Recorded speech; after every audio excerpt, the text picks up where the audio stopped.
Well, this morning we're in Yalaha visiting with Kevin and Kelly Brugelli, and we're discussing the joy of giving. So Kevin and Kelly, South Point's been walking through quite a spiritual journey in the last few weeks or months. I know you've been a part of that journey. I also know that you've been involved in a similar journey at another church at which you were attending.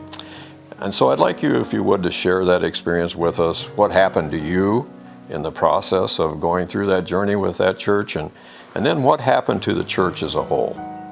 Well, I think it was back in about 2004 when we were living in Claremont. We were members of Real Life Christian Church. Mm-hmm. And at that time, it was just a small, couple hundred people. Yeah, it was a smaller congregation at the time. That's interesting. Yeah, very small campus, hardly any space to park. They had the announcement that there was going to be a capital campaign to grow the church.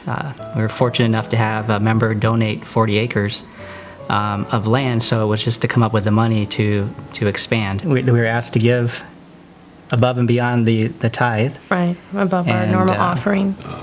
I believe about 4 years later, we raised enough to start the financial process to get the appropriate loans. And if anyone is familiar with Claremont today, Real Life is probably the biggest church, if not one of the biggest churches in the area. They have thousands of members now, and plenty of parking now. Full school, huge church. They've already expanded once since they put the original building in. So when Pastor David came and talked about the Expand campaign and what the vision is of the church to get out of debt, it was very exciting to me personally, and I'm sure to you as well, Kelly. Yeah, it was an eye opener. It really made you think about what's gonna be maybe the future for South Point. So it's very exciting to us, and it's based off of biblical principles as well. Don't be a debtor. Yes. And as we try to do that, obviously it's very difficult to live and be debt-free, but it's nice to see that the church understands and wants to do that, because as we read different authors like Francis Chan with Crazy Love, or you read Dave Ramsey and his books, you can do so much more when you're not in debt. Just understanding what the church wants to do is very exciting. So if no one has heard David or anybody speak about what the future plans are, definitely reach out to them. Many people at South Point have been challenged to ask God this question: Lord, what do you want to do through me to fulfill your will for your church at South Point? Have you felt challenged by that question, and what's happened as a result of God answering that question for you?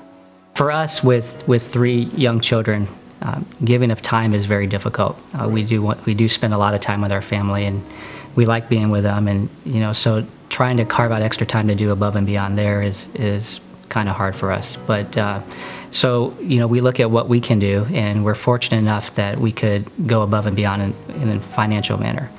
And there are lots of great organizations out there, and when you really start looking at it and you say, I can help contribute to these organizations and help them grow.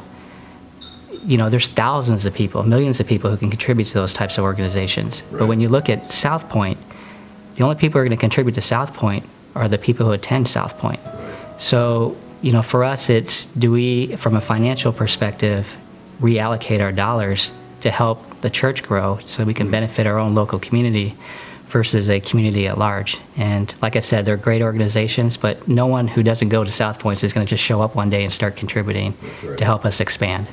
So I think for us, it's taking a look at our finances and see, where we can help.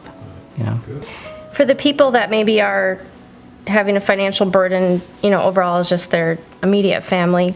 And again, everything belongs to God, and we should just be so thankful for everything that we have, and maybe just start out smaller, and you can always increase that giving throughout time, and then also just when you don't even look at the financial part of it, we have young and old and everything in between at South Point, and I think everyone should just try to just give more of their time and volunteering. And, maybe they'll get to that point where they're like, okay, we did some volunteer work, and now, we feel more connected, and we want to give to this 3-year commitment. Pray about it, and I think God will lead you in the right direction, whether it's through volunteering and helping out that way, or in the next weeks or months to commit financially. But we're here for you, and we love you guys, and it's all going to work out in the end.